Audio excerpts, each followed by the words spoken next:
The Eagles defense didn't get the job done on Sunday, did they? No, but again, I wouldn't blame them. And I kind of like what Gannon's doing here. You know, he plays a lot of zone. They don't let the ball go over their heads. As opposed to last year, there's other times that I think no matter how good of a cornerback you might have, or two cornerbacks that they have, you know, when you play the other way, it's going to happen. I'd almost rather have it that way. I think that's the way you have to play it in the league these days.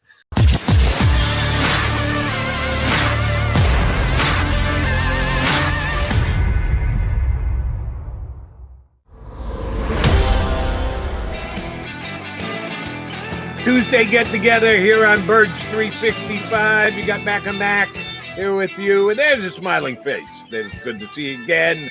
Johnny Mac not seeing him as often as he used to when he was covering the Eagles week in and week out for the Allentown Morning Call. He is still an educated observer of the Birds. That's why we're calling Nick Fierro in from the pen to give us some insight. How's it treating you these days, Nick? Doing great, guys. It's kind of weird not being that Eagles game on Sunday was the first home game I had missed in almost 20 years that I wasn't in attendance at, and it just felt kind of weird there. And for that matter, the week before was one of the first road games I had missed in about the same amount of time. So it takes a little getting used to here, doing the Bills, but it's okay. And I did have a chance to, watch the Eagles, watch some of the plays, the pivotal plays. But I got to tell you guys, I don't know. You probably already talked about this. I thought they caught a lot of bad breaks, particularly on two plays. I really thought that Jalen Reagor was pushed out of bounds there. That call should have been made. And the another one was the turnover that was overruled when the running back got cracked in the head there. That not only should have been the Eagles' ball. I think it was the hit on Kayvon Wallace. Kayvon Wallace was hit. That not only should have been Eagles' ball, but it should have been a 15-yard penalty on the running back for lowering his helmet to initiate contact. He gave nobody a target. And I don't know why that wasn't really talked about at the time. But, man, those two plays right there, that could have changed the game. Yeah, and that's what you and I have talked about this, and Nick, gets frustrated, I know, with officiating as well. I don't get as frustrated as much because I think those guys have such a difficult job because of that over legislation I talk about. When that fumble, Troy Sermon's fumble, to me should have been an Anthony Harris personal foul. If you saw before, right. Anthony Harris got him a forearm shiver, which pretty much knocked him out, and that's why he was out. That's why his head went down. But if you call it on Anthony Harris, if you that's fine. Then it's a personal foul on the Eagles. What they did, Kayvon Wallace was after the fumble. So at the bare minimum, it should have been a turnover and then 15 yards back, but the Eagles should have had the football. That's what I'm talking about, though. There's these fine lines of legislation, over legislation for this league. You talk about Jalen Reagor. Look, I don't agree with you there because receivers in this league know they get hit down the field. Corners are always trying to bump them out of bounds. You got to have more self-awareness to give yourself a little bit more room to stay in bounds. So I blame that one on Jalen Reagor. But I hear you. It was missed opportunities, Nick. I'm sure you saw enough of that game to know they were completely dominating that game to the Philly unspecial. And we got to get to that with you as well. What you thought about that call on 4th and 3. And then it's rare, as you mentioned, you've been covering this league for 2 decades, to see that kind of shift in momentum with one play. Before that play, Eagles domination. After that play, San Francisco domination. 4th and 3. What did you think of the play call? I didn't like it, and I didn't like the way they adjusted to the play. I mean, there was nothing there. It didn't seem like any of the receivers came back toward the ball, and then the decision to throw the ball out of the back of the end zone. Hey, it's 4th down. I mean, throw the ball, and if it's intercepted, throw it. Exactly. Yeah. I think or run it or do something there. The whole thing broke down. And another thing too. When you complete a 91-yard pass, you have to get points. But that's another. I think they went to the well, and it looked like even though one player was fooled on the Niners, it looked like everybody else kind of sniffed that one out, and they played it just the right way. So, yeah, this is what we were looking to see, how they could handle adversity. I mean, last week it became a snowball game the other way, but most weeks are going to be like what we saw Sunday. It's going to be a struggle to win. It's going to be one possession game. At least the Eagles hope that it'll be like that, and they have to find ways to win those games. And it's a whole different deal. But I do give them credit. They did claw back to make it a one-score game, but too little, too late. And I just, this is what they're in for. But if you look at their schedule, not every team is going to be as good as the Niners either. No, but they got a couple teams coming up that I think are actually better than the Niners in Kansas City and Tampa Bay. But I digress. We'll get to that with you on a later date, Nick. Want to get your take on something John and I discussed in the first segment of the show, and that's the Eagles play calling the first 2 weeks of the season, including next to no, if any, intermediate route pass calls for Jalen Hurts to attempt to execute. And the middle of the field between the hash marks, the Eagles are going with all either short stuff, quick hitting stuff, or wind it up and throw it down the sidelines. And John suggested it's because they have zero confidence in his ability to do that. And therefore, they're not going to dial that up, and it's just not going to be part of their offense. I say shame on them if that's the case. Do you believe that it is a conscious choice that the Eagles going, yeah, we can't let Jalen throw the ball over the middle because he's just way too inaccurate and he's going to get him picked off? Yeah, it probably is. I think that's probably a point there that, I wish I've seen more Eagles plays. I haven't seen them all. So maybe I'm not even qualified to be saying this here, but yeah, it has to do with a confidence factor. I thought that after the first week, they might open up things more and, let it go, but it didn't happen. And I don't know. I think that they don't have total confidence in him yet, and maybe that will develop over time. I think that they part of that playbook was closed yesterday for sure. Yeah, certainly. And the thing that most troubled me, Nick, because you have a young coach, and first week, everything was near the line of scrimmage in Atlanta. Everything was bubble screens. It was trying to get the confidence of Jalen Hurts up, and it worked beautifully. The completion percentage was 77%. I think Next Gen Stats had him last in the league in air yards. So in other words, the ball out of his hand was last in the league, 3.7. Not yesterday. What day are we, Jody? On Sunday. On Sunday against San Francisco, Hurts was tops in the league in air yardage. It was like 14.7. It's like, what the hell is going on here? Yeah. It's the extremes. There's got to be a comfortable middle, and I think that comfortable middle is that intermediate zone. But if you don't trust a quarterback to be able to throw the football in the middle of the field, can't you have success long-term in this league? I don't think you can. And I'm not sure, if that's going to be the case going forward, though, with him. It might have just been game plan specific. That, teams do crazy things sometimes. They might have looked at the Niners and thought, this is how we're going to attack them. But and it might be different against the Cowboys, against Kansas City. I don't know, or rest of the schedule.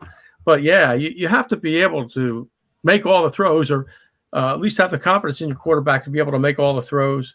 And if the situation calls for it, and it didn't seem like that was the case on Sunday. And so, yeah. And are those how it really was kind of interesting, those numbers. He was number one through the air, but then the accuracy, was not the same as the week before. But if that pass would have counted to Rager, who knows, that skews the numbers the other way. That kind of stuff. I don't know. But then again, he had a 91-yard pass too, that kind of skewed things. I just think we haven't seen the finished product yet. We're far from seeing that from him, and I'm not sure. I would let it go. I was listening to you guys earlier. I'm with Jody. I would just allow him to do it. If it happens, it happens. They're not going to be winning the Super Bowl this year anyway. Let this kid do what he just open it up and see what he can do. And then you have a better idea of it instead of just limiting him. And then you get to the end of the season and you still don't really know what he can do. Nick, Coach Sirianni confirmed yesterday something that we all feared and pretty much knew, that Brandon Graham's done for the season. The Achilles is going to have to be surgically repaired, and it's going to take him out the rest of 2021. It even throws a question mark over 2022 and going forward. Which is going to be more difficult for the Eagles to replace? Brandon Graham off the field or Brandon Graham as a playing leader of this year's football team? No, good question. I think, maybe off the field. Brandon Graham's never been an all-pro or, never been in the Pro Bowl. He's been a solid player. He's had, good say. He made a run at it last year, but they could get those sacks. I mean, theoretically, they did some things in the offseason. And Javon Hargrave is getting such a great push up the middle. I think he's going to have a great year. I don't know. But yeah, Brandon Graham's like, spiritual leader of this team. He's one of the longest tenured Eagles ever. Been there since 2010. He's ancient. I mean, he's been there forever. And three coaches now, Andy, Chip, Doug, and now Nick. Four coaches. That's amazing. And so, to hear the players talk about him then afterwards, Lane Johnson, Fletcher Cox, I think that pretty much says it all. Yeah, it is going to be very difficult to replace. They got a little bit of good news on the offensive line. Brandon Brooks, as good as it could be. I think we all saw the injury. We thought torn pec. It's a strained pec. He might go on injured reserve, so he's going to miss some time, but it's not going to be a season-ending injury. You're covering Buffalo now. You see Josh Allen, who had an MVP-like season, certainly top 2, top 3, you could argue. His explosiveness, how much is it tied to the offensive line there? And Nick, do you need that type of quarterback to be successful in the modern NFL? The guy who can throw the football, run the football, that dual threat, because that could be a positive to Jalen Hurts, obviously, if Nick Sirianni lets up on the reins a little bit. I think it really helps, but I don't know that you necessarily need it. I mean, because you just look at Tom Brady, but he's, I guess, the exception now, not the rule anymore. Yeah, you need these guys. But as far as Allen goes, it's tied a little to the line, but I think it had a lot to do with him just changing his mechanics, his arm slot and everything, and really having a better overall grasp of the offense, protecting the football a little bit more when he did tuck it and run. He just did everything better last year. And actually, this is what I'm writing about now. I mean, he's kind of started out a little poorly this year. Even though they won 35-0 yesterday, it was kind of deceiving. The offense struggled, and so did he. His completion percentage after 2 games, 56%, 30th in the league. Bills aren't worried about it. He's not worried about it. And they could have a point because the 2 defenses that they played, even though it was 35-0 Sunday, were pretty good, the Steelers and the Dolphins. So let's wait and see what happens by midseason before we say that he's reverted back to old form. But the offensive line's kind of struggled too, and that has to do with his struggles. They might even have to make a change at right tackle. I mean, they extended Darrell Williams in the offseason, and he was just looking like he was really struggling out there Sunday. And Deion Dawkins, the left tackle, struggled the week before, and so that's a big reason behind his struggles. And so it is kind of tied to the offensive line. As the offensive line goes, so goes Josh Allen. But I think that Allen's got the kind of ability, and some of these other quarterbacks have the kind of ability to be able to make up for some leakage there. Not all. We saw it even with Mahomes in the Super Bowl last year. As good as Mahomes is, I think he's great, best in the league maybe. but that pass rush got to him. It affected the game. Nick, I want to jump back over to the Eagles, and I almost feel bad asking the question, stating my opinion the way I do, because if you watch the Sunday game, the Eagles didn't lose because of defense. They lost more because of the offense and the play calling and the inability to score from first and goal at the 1. That certainly, if you're analyzing the entire game and saying which was the bigger reason they lost, offense or defense, certainly it was offense. Defense only did give up 17 points. However, they did give up 2 90-plus yard drives. And sometimes I think it's actually more demoralizing when a team just goes chunk to chunk to chunk to chunk to chunk all the way down the field, keeps the ball for 6-7 minutes and then sticks in the end zone. Then 3 40-yard plays and boom, you're in the end zone. And then again at the end of the game, when they got it to 1 score, they used their timeout. So they said, basically, we're going to get 1 shot here. You need to get a stop. We got to get our hands back on the ball, and you're going to be able to get 1 stop or the game's going to be over. And they couldn't get the 1 stop. So while I do blame the offense more, the Eagles defense didn't get the job done on Sunday, did they? No, but again, I wouldn't blame them. And I kind of like what Gannon's doing here. He plays a lot of zone. They don't let the ball go over their heads. As opposed to last year, there's other times that I think no matter how good of a cornerback you might have, or 2 cornerbacks that they have, when you play the other way, it's going to happen. I'd almost rather have it that way. I think that's the way you have to play it in the league these days. And, just look, they did that last week too. Atlanta went up and down the field on them at times, but they couldn't punch it in. And, but I think that I look at the points. To me, the points matter more than anything else. It can be demoralizing, and maybe they had to change up what they're doing, when they really needed to stop and put all these guys in the box. I'm not sure what they did there, and maybe they did, but I kind of like the way they're approaching this. I was really under the impression coming into this season that the success was going to be tied strictly to the Eagles defense. I thought they were going to score points.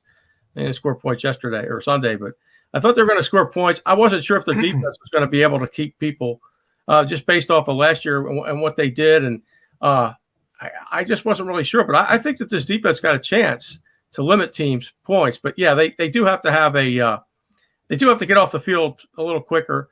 But I think that'll come over time. They have to this thing has to evolve under him. And I don't know that they all know what they have yet.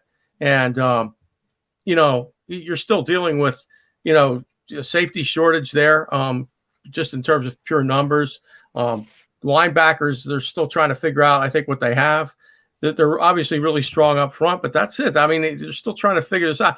I don't know, like guys coming off injuries like Rodney McLeod. I think they'll get there. I think they're going to be pretty good, actually, this defense, but way better than I thought it was going to be.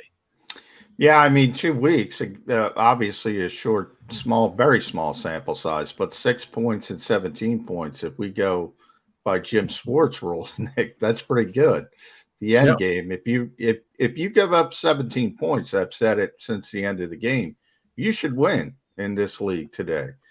You should be able to get to 18. So I got a lot of problems before I get to JG. One of those problems you brought up before, Jalen Reagor.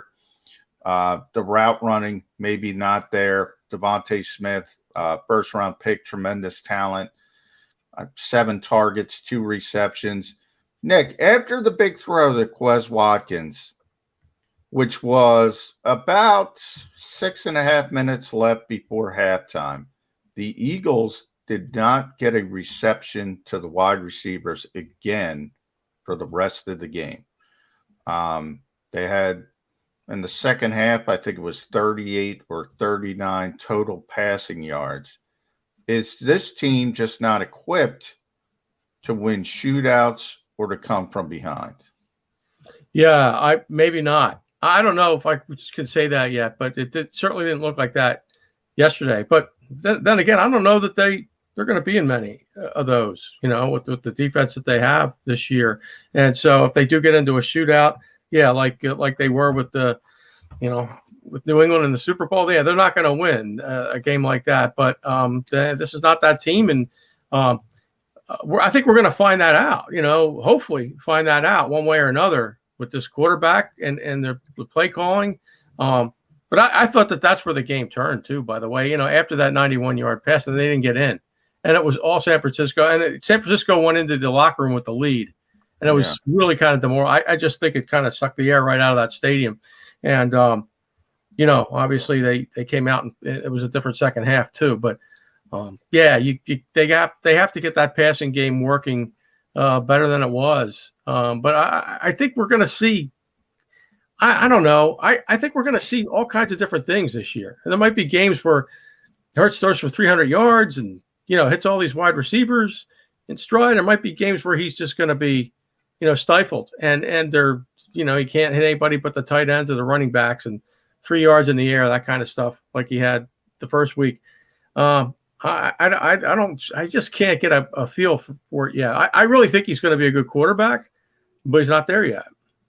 Nick, let me ask you to get inside the mind of the other Nick. That would be head coach Sirianni, which is not easy to do, but we do it all the time. I'm kind of getting on his case because of some of the answers he gave in his media availability yesterday. After the big pass down the sidelines to Watkins, pass interference in the end zone on Devonta Smith, which, by the way, talk about over legislation, John. That was a little soft call for me. I didn't quite see that as pass interference. I wasn't complaining about it at the time, but truth be told, here 2 days afterwards, a little soft on that call there. First and goal from the 1. You got 4 plays to punch it in. Take step by step, play by play, Nick. What do you think Sirianni's thought process was? You got a thought process after play number 1. Then you change it. He's not laying the 4 plays out in his mind ahead of time. He hopes he never gets past play number 1, that they stick it in after that. But how do you think his thought process worked as they went through those 4 unsuccessful plays? Well, I got to say, I didn't see them all. I was watching the Bills game at the time. I was kind of looking back and forth. And so I'm just kind of going off of some highlights here. And I got to say, I don't know. I'm really not qualified to be commenting on that. To me, I think when you do have a 4th and 1, you gotta be able to throw. You got to be able to run it in from there. And if you don't get it the first time, you go for it the second time. If you don't get it the second time, you go for the third time. Unless you get pushed back, and unless there's a false start, and then you got to throw it. But you have to have things open there, but I think that when you get to the 1 yard line, you got to run it in.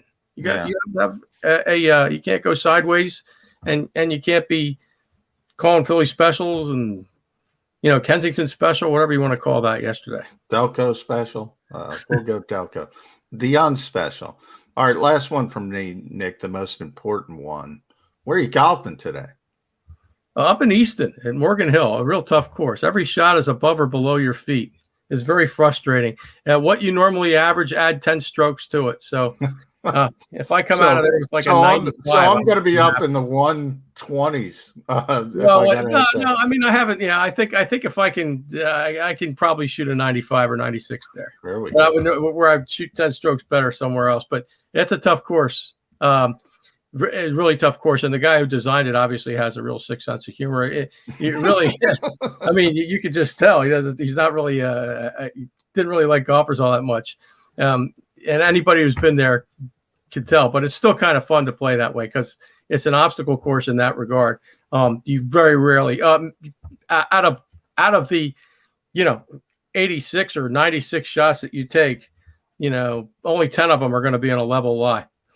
Well, that does sound difficult. All right. Along those lines, either officially as per handicap or just Nick Fierro's honest opinion about his game, how many strokes have you shaved since you decide, all right, I'm not going to be going down to the South Philadelphia on a day in, day out basis here. I'm going to back off a little bit. How much better is your game? How many strokes have you shaved? I got to be honest, none. None. Yeah, my game, got to a point and then it just leveled off, and that's it. I don't think it matters. anymore. You are what you are. You can't be, like you're saying, you can't change your DNA. That's it. And plus, I haven't been playing all that much more anyway. Okay. I'm dealing with the Bills, and it's so maybe down the road next year that changes. But and plus I'm getting older. It's I'm actually hitting the ball further than I ever hit it, but it's not translating into score. Not getting you shaving any strokes off your game. Well, Nick, we appreciate you bringing your game here with us today. Thank you much. We will get back with you again soon enough. Go out and hit them long and hit them strong. Okay. See you guys. Thanks, Nick. Nick Fierro, formerly of the Morningtown Allen Call, covered the Eagles for the past 20 years. A little different, yeah. And no trips to sit down next to John McMullen. No, that's a good thing. Nick's happy about that. That can only be a good thing. Doesn't have to deal with the traffic at the link, which Johnny Mack admitted yesterday. Kind of forgot about. Yeah. Had to deal with that yesterday. I was like, I'm leaving early enough. I did not leave early enough. Not one of the first, tough, as he usually is at the link on a Sunday. All right, we'll come back, talk more Birds. We need you to stick around with us, Mac and Mac, right here on Birds 365.